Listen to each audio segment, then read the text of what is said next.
हरिओम प्रिय दर्शकों, यदि आपकी कन्या राशि या कन्या लग्न है तो ये वीडियो आपके लिए है। और इस वीडियो में हम जानने वाले हैं 30 अप्रैल से आने वाले कुछ समय के लिए 15 दिनों के लिए, लगभग 15 से 16 दिनों के लिए समय ऐसा कुछ बनने जा रहा है, जो परिस्थितियां बनने जा रही हैं, जिनके प्रभाव से ये आप देखेंगे कि रास्ता तो एक ही है परंतु मंजिल दो है। क्यों ऐसा, इसके पीछे क्या कारण, क्या परिस्थिति है, सभी कुछ जानेंगे। प्रिय दर्शकों, 30 अप्रैल को ग्रहों के युवराज बुध का राशि परिवर्तन होने जा रहा है। ये राशि परिवर्तन बहुत अच्छा भी है और कुछ सावधानियां भी रखनी है। क्यों ऐसी स्थिति है दो तरह की, ये भी समझ लेते हैं। क्योंकि बुध जब अब मीन राशि को छोड़ेंगे और 30 अप्रैल को मेष राशि पर गोचर करना शुरू करेंगे। मीन राशि का छोड़ना यानी कि जहां पर बुध ज्यादातर सबसे बुरे प्रभाव देते हैं, हाँ कई बार परिस्थितियां अलग अलग होती हैं, उसके अनुसार भी डिपेंड करता है, परंतु ज्यादातर बुध के प्रभाव मीन राशि में बहुत श्रेष्ठ नहीं होते। तो मीन राशि अपने नीच की राशि को छोड़ के और अपने शत्रु की राशि पर गोचर करना शुरू करेंगे।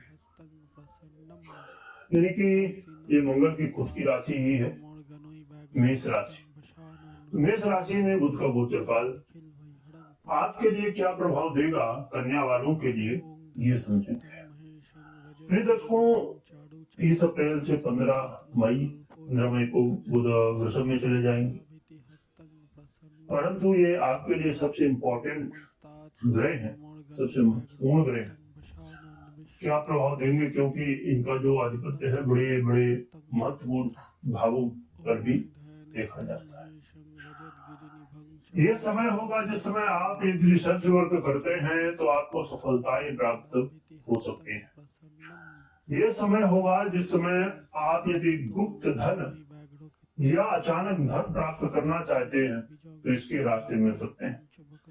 ये समय वो समय होगा जिस समय आपको किसी भी विषय में नॉलेज चाहिए, कि उस विषय में बहुत गहराई के साथ आपको नॉलेज लेना है, उस विषय को डिटेल से समझना है, उस क्षेत्र में जानना है क्या कैसे सब चीजें।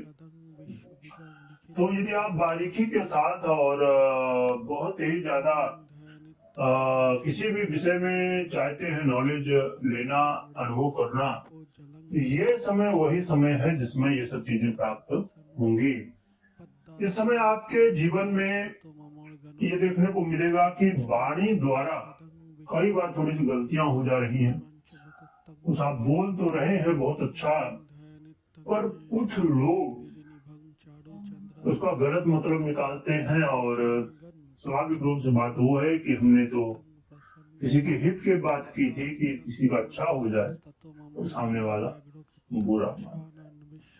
तो ऐसा कई बार संभव है, परंतु अच्छी बात यह है कि बुध का गोचर काल आपके आत्मविश्वास को भी बढ़ाएगा, आपको अनुभव भी कराएगा कुछ नए नए, जिनकी वजह से आप ये जान पाएंगे कि हाँ समस्याएं कहाँ से और कैसे आ रही हैं।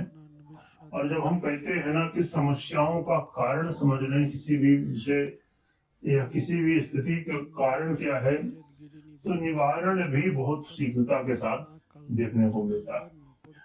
ये कुछ बुध के प्रभाव रहेंगे। और देखिए, बुध वो ग्रह है जो कि वाणी, व्यापार, कम्युनिकेशन इत्यादि बहुत सारे ऐसे क्षेत्र में भी बौद्धिक क्षेत्र हैं, बुध अधिपति है। और बुध जैसे ग्रह जब अच्छे फल दे तो जीवन में कल्याण है। और हाँ, जैसे हमने समझा कि सावधानियां भी हैं, तो उन सभी सावधानियों को भी ध्यान में रखना बहुत जरूरी है। तो ये कुछ प्रभाव है, हम जान लेते हैं उपाय के बारे में। तो उपाय के लिए आप भगवान विष्णु और माता लक्ष्मी की आराधना कर सकते हैं। विशेष रूप से माँ लक्ष्मी की आराधना करनी चाहिए। और इसके अलावा आप देखिए, स्वाभाविक रूप से हर व्यक्ति चाहता है कि कुछ ऐसे उपाय किए जाए जिनसे बड़ा जल्दी से कुछ हो जाए। बिल्कुल, परंतु किसी भी काम में थोड़ा समय लगता है। उसी तरह आप बुध ग्रह का यंत्र आता है तो उसे अपने घर ऑफिस इत्यादि में स्थापित कर सकते हैं और फिर आराधना कर सकते हैं। बाकी कोई भी आपको निर्णय लेना हो तो आप अपने पर्सनल कुंडली विश्लेषण के अधीन निर्णय ले सकते हैं। और देखिए, वैसे भी कभी भी कुछ भी आप जब राशि फल सुनते हैं, जानते हैं, समझते हैं, तो पर्सनल कुंडली बहुत महत्व रखती है, क्योंकि जड़ कहा गया है। इसीलिए पर्सनल कुंडली का बहुत महत्व है और इसे देख समझ के ही आगे बढ़ना ठीक है।